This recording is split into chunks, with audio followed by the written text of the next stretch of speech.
Hello students. आज के video में हम सेक्सुअल रिप्रोडक्शन के मेथड के बारे में बात करेंगे। स्टूडेंट्स, इससे पहले के वीडियो में हमने सेक्सुअल रिप्रोडक्शन क्या होता है इस पर चर्चा किया था। तो दोस्तों, आपको याद होगा कि इससे पहले वीडियो में मैंने बताया था कि सेक्सुअल रिप्रोडक्शन जो है यह सरल संरचना वाले एक कोशिकीय जीवों में होता है। इसके अलावा कुछ बहुकोशिकीय जीव भी होते हैं, लेकिन वह बहुकोशिकीय जीव सरल संरचना वाले होते हैं, उनमें भी सेक्सुअल रिप्रोडक्शन होता है। जैसे कवक हो गए, कुछ सरल संरचना वाले एनिमल हो गए, प्लांट्स हो गए, इन सभी में भी सेक्सुअल रिप्रोडक्शन होता है। और सेक्सुअल रिप्रोडक्शन हमेशा एक पेरेंट या एक जनक के द्वारा होता है। होता क्या है सेक्सुअल रिप्रोडक्शन में कि कोई भी जो ऑर्गेनिज्म है या कोई भी जो जीव होता है उसका पेरेंटल बॉडी दो या दो से अधिक खंडों में टूट जाता है और प्रत्येक टूटे खंड से नए ऑर्गेनिज्म का डेवलपमेंट हो जाता है। लेकिन जो ऑर्गेनिज्म का जो बॉडी टूटता है वह बॉडी में जो जेनेटिक मटेरियल होता है या जिसको हम दूसरी भाषा में डीएनए कहें, डीएनए भी मौजूद होता है। और मान लीजिए कि कोई एनिमल है, उसका बॉडी दो से अधिक भागों में टूट रहा है, तो प्रत्येक टूटे हुए हिस्से में जो जेनेटिक मटेरियल होता है उसकी जो मात्रा होती है वह बराबर होती है। और इस प्रकार से क्या होता है कि एक पेरेंटल से एक से अधिक जीवों का निर्माण हो जाता है। तो दोस्तों, अब आगे हम इसके कुछ फीचर्स के बारे में बात करेंगे। जैसे कि जो सेक्सुअल रिप्रोडक्शन में जो जीव उत्पन्न होता है उसको क्लोन कहा जाता है। और इसको क्लोन क्यों कहते हैं?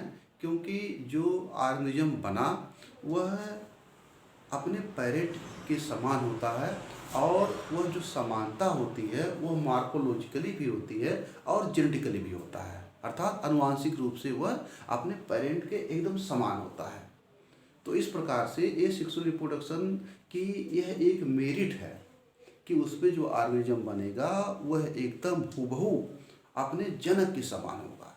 लेकिन अगर इसको दूसरे तरीके से देखें तो यह एक इसका डिमेरिट भी है कि जो नया जीव बन रहा है तो लगातार क्या होता है कि सेक्सुअल रिप्रोडक्शन के द्वारा जो जीव बनते हैं तो उनमें जो है क्या होता है कि धीरे धीरे उनकी जो जाति होती है वह कमज़ोर होती चली जाती है, क्योंकि उसमें कुछ नयापन नहीं आ पाता है। तो दोस्तों, अब हम आगे बढ़ते हैं। अब हम लोग बात करेंगे मोड्स ऑफ सेक्सुअल रिप्रोडक्शन, मतलब जो सेक्सुअल रिप्रोडक्शन होता है इसकी विधियां कौन कौन सी होती हैं इस पर हम चर्चा करेंगे। तो सबसे पहले यह जान लें कि जिन जीवों में सेक्सुअल रिप्रोडक्शन होता है तो उनमें एक सबसे उनकी विशेषता होती है कि वो कैसे होते हैं, टोटीपोटेंसी होते हैं। टोटीपोटेंसी का मतलब क्या है? Totipotency is the ability of a cell to give rise to an entire organism.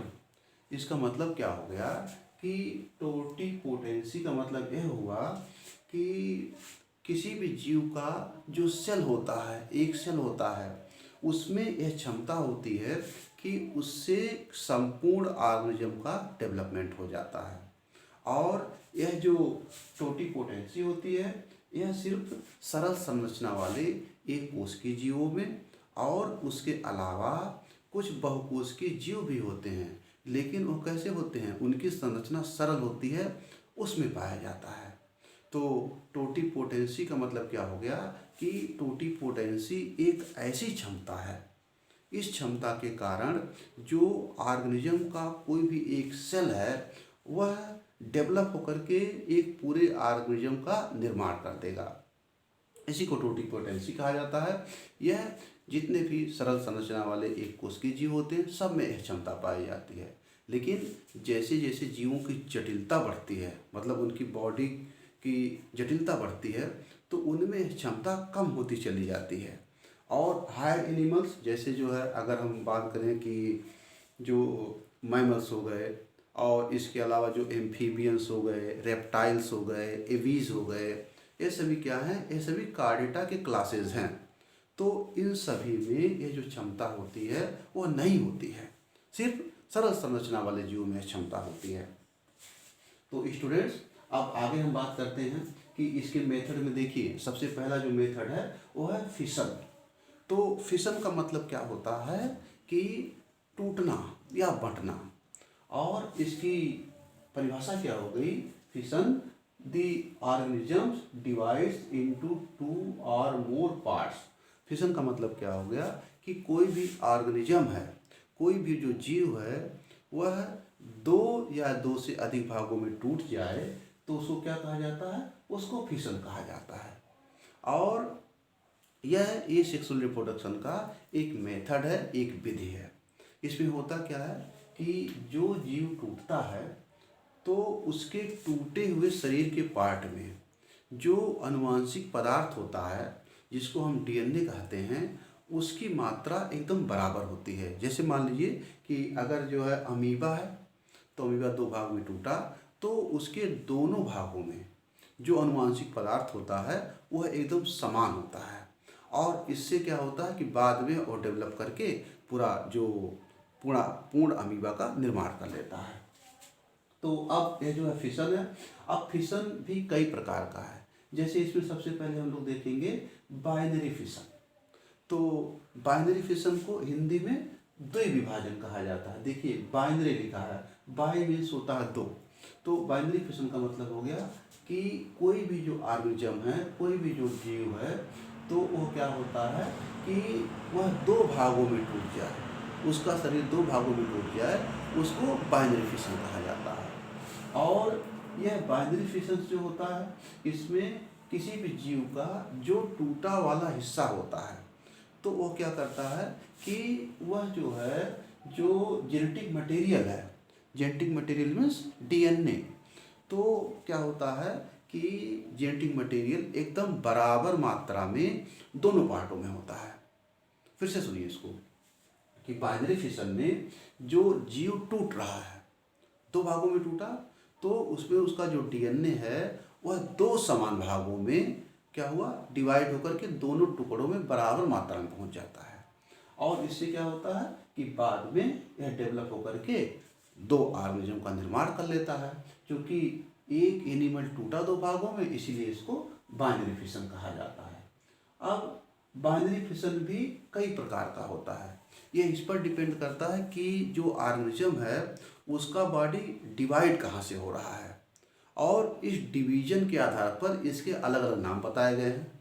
उदाहरण के तौर पर सबसे पहला देखिए, लिखा है सिंपल बाइनरी फिशन। तो सिंपल बाइनरी फिशन क्या है? अब बाइनरी फिशन है तो इसका मतलब है कि 2 भागों में तो टूटेगा ही, यह तय है। और इसकी परिभाषा क्या हो गई कि जो ऑर्गेनिज्म है तो उसका जो बॉडी डिवाइड हो रहा है, वह क्या हो रहा है कि plane of division passes through any direction. तो सिंपल बाइनरी फिशन में क्या हो गया कि जो ऑर्गेनिज्म होता है उसका बॉडी 2 भागों में टूटेगा, लेकिन यह निश्चित नहीं है कि वो कहाँ से टूटेगा। मतलब कि वह सामने से, पीछे से, दाहिने साइड से, बाहिने साइड से, कहीं से भी वह 2 भागों में टूट सकता है। तो इसको क्या कहा जाएगा? इसको सिंपल बाइनरी फिशन कहा जाएगा। और इसका जो एग्जाम्पल है अमीबा। इसमें आप जो है डायग्राम में देख सकते हैं, यहाँ पर एक डायग्राम बनाया गया है, यह अमीबा का है। और जो है इसमें ये बीच में क्या है, इसका न्यूक्लियस है। और जो एरो है ये दिखा रहा है कि यह जो जीव है वह यहाँ से भी टूट सकता है 2 भागों में, और यहाँ से भी 2 भागों में टूट सकता है, यहाँ से 2 भागों में टूटेगा, मतलब कहीं से भी टूटेगा। यह तय नहीं है कि कहाँ से टूटेगा, लेकिन जो 2 भाग होंगे, दोनों भागों में ये जो डीएनए होगा, या दूसरे भाषा में कहें जो केंद्रक होगा, वो एकदम समान मात्रा में होगा। तो इस प्रकार से एक ऑर्गेनिज्म से 2 ऑर्गेनिज्म का निर्माण हो जाएगा, और इसको कहा गया सिंपल बाइनरी फिशन कहा गया। क्यों? क्योंकि इसमें यह नहीं तय है कि यह टूट कहाँ से रहा है। अब दूसरा हम देखें, दूसरा है ट्रांसवर्स बाइनरी फिशन। तो ट्रांसवर्स बाइनरी फिशन का मतलब क्या होता है? ट्रांसवर्स का मीनिंग होता है अनुप्रस्थ। और अनुप्रस्थ क्या होता है कि जैसे कि मान लीजिए कि यहाँ पर देखिए, ये जो उदाहरण दिखाया गया है कि किसका है, पैरामीशियम का, एक पैरामीशियम का डायग्राम है। और इसमें ये जो पैरामीशियम है इसका यह जो सेल मेम्ब्रेन है वो क्या हो रहा है, वो कॉन्ट्रैक्ट हो रहा है। और इस तरीके से यह जो एरो है यह दिखा रहा है कि यह यहाँ से क्या हो रहा है, यहाँ से टूट जा रहा है। तो इसको क्या कहा गया है, इसको अनुप्रस्थ कहा गया है। क्योंकि अनुप्रस्थ का मतलब क्या होता है, जैसे कि मान लीजिए यह पेन है और जो है इसको हम क्या करें, इसको ऐसे बीच से तोड़ दें, इस तरीके से तोड़ दें, इस तरीके से तोड़ दें। तो जब यह इस प्रकार से टूटेगा इसको कहा जाता है ट्रांसवर्स डिवीजन। तो अब इसमें हो क्या रहा है कि दिखाया गया है कि जो पैरामीशियम है या जो प्लेनेरिया भी होता है, तो इन सब में क्या होता है कि इनका जो बॉडी होता है यह एक अनुप्रस्थ जगह से क्या होता है कि दो भागों में टूट रहा है। तो इस प्रकार से इसको ट्रांसवर्स बाइनरी फिशन कहा जाता है। और इस प्रकार की बाइनरी फिशन में भी क्या होगा कि जो यहाँ पर जो केंद्रक है और केंद्रक में जो डीएनए है वह दो समान भागों में क्या हो जाएगा, डिवाइड हो जाएगा। बाद में इसके दोनों पार्ट डेवलप होकर के क्या करेंगे कि दो अलग अलग एनिमल या अगर पैरामीशियम है तो पैरामीशियम बनाएंगे और इसको कहा जाएगा ट्रांसवर्स बाइनरी फिशन। तो अब हम जो है बाइनरी फिशन के अगले टाइप पर चलते हैं। अगला जो टाइप है वो है लॉन्गिट्यूडनल बाइनरी फिशन डिवीजन। तो लॉन्गिट्यूडनल बाइनरी फिशन क्या होता है, लॉन्गिट्यूडनल का मीनिंग होता है लंबवत। और लंबवत क्या है कि लंबवत आप इस तरीके से समझिए, जैसे एक पेन मेरे पास है और क्या किया जाए, इस पेन को ऐसे जो है ऐसे बीच से काट दिया जाए, इस तरीके से काट दिया जाए तो क्या हो जाएगा, यह लंबवत हो जाएगा या हो जाएगा लॉन्गिट्यूडनल। तो इसमें क्या बताया गया है कि जो डिवीजन होता है, जो इसका विभाजन होता है वह एनिमल में लॉन्गिट्यूडनल एक्सिस पर होता है। जैसे यह जो है यूग्लिना में, वर्टिसिला में, इन सभी एनिमल्स में पाया जाता है। ये सभी एनिमल्स कैसे हैं, सभी सरल संरचना वाले जंतु हैं। और अब यहाँ पर देखें, यह जो एक यूग्लिना को दिखाया गया है और इसमें दिखाया गया कि किस प्रकार से इसका जो बॉडी है वो देखिए यहाँ पर एरो दिखाया गया है। यह एरो से क्या हुआ, यहाँ से टूटते हुए दो भागों में डिवाइड हो जा रहा है। और यहाँ पर बीच में यह इसका न्यूक्लियस है और न्यूक्लियस भी क्या हो रहा है, न्यूक्लियस भी दो भागों में टूट रहा है। क्योंकि जो एसेक्सुअल रिप्रोडक्शन है उसका एक कैरेक्टरिस्टिक फीचर है कि इसमें एनिमल के जितने भी पार्ट होंगे प्रत्येक पार्ट में क्या होगा कि जो जेनेटिक मटेरियल होगा वह एकदम बराबर मात्रा में रहेगा। तो इस प्रकार से इसको क्या बोलेंगे, लॉन्गिट्यूडनल बाइनरी फिशन कहा जाएगा। क्यों कहा जाएगा, क्योंकि ये ऐसे सीधे सीधे मतलब लंबाई में दो भागों में डिवाइड हो रहा है। तो अब हम यह जो फिशन है तो या जो एसेक्सुअल रिप्रोडक्शन के जो मेथड्स हैं इसमें अगले मेथड्स पर चलेंगे। देखिए लिखा हुआ है मल्टीपल फिशन लिखा हुआ है। और मल्टीपल फिशन की डेफिनेशन क्या लिखी हुई है, parental body divides amitotically to produce many small nuclei. इसका मतलब क्या है कि पैरेंटल बॉडी जो जनक का जो शरीर है, और जनक का मतलब कि जिससे नए जीव की उत्पत्ति होना है, तो उसका जो बॉडी होता है वो क्या करता है कि वह जो है बहुत सारे छोटे छोटे टुकड़ों में डिवाइड होता है। तो उसका जो बॉडी है सबसे पहले इसमें क्या होता है कि उस ऑर्गेनिज्म के शरीर में जो केंद्रक होता है सबसे पहले उसका केंद्रक छोटे छोटे टुकड़ों में टूटता है, दो से अधिक टुकड़ों में टूटता है, तभी इसको मल्टीपल फिशन कहा जाएगा। और क्या होता है कि इस प्रकार से जो ऑर्गेनिज्म है उसका केंद्रक छोटे छोटे खंडों में टूट गया, लेकिन क्या हुआ कि उस जीव में केंद्रक की संख्या तो एक से ज़्यादा हो गई, लेकिन क्या होता है कि अभी उसमें साइटोकाइनेसिस नहीं हुआ। तो साइटोकाइनेसिस का मतलब क्या होता है कि division of cytoplasm is known as cytokinesis. तो होता क्या है कि मल्टीपल फिशन में जो ऑर्गेनिज्म का जो न्यूक्लियस है जब छोटे छोटे भागों में टूट गया और उस टूटे हुए प्रत्येक न्यूक्लियस की चारों तरफ क्या होता है कि जो साइटोप्लाज्म होता है उसका द्रव्य होता है वह एकत्रित हो जाता है। और इस प्रकार से क्या होता है कि उसके शरीर में बहुत सारी कोशिकाएं हो जाती हैं, बाद में वो सभी सेपरेट हो जाती हैं, अलग हो जाती हैं। और क्या होता है कि इसमें बहुत सारे जो एनिमल होते हैं वह बन जाते हैं। क्योंकि इस प्रकार के फिशन में जो जीव है उसमें एक जीव से बहुत सारे जीव का निर्माण हो रहा है, इसीलिए इसको कहा गया है मल्टीपल फिशन कहा गया है। तो मल्टीपल फिशन आप जरूर समझ गए होंगे।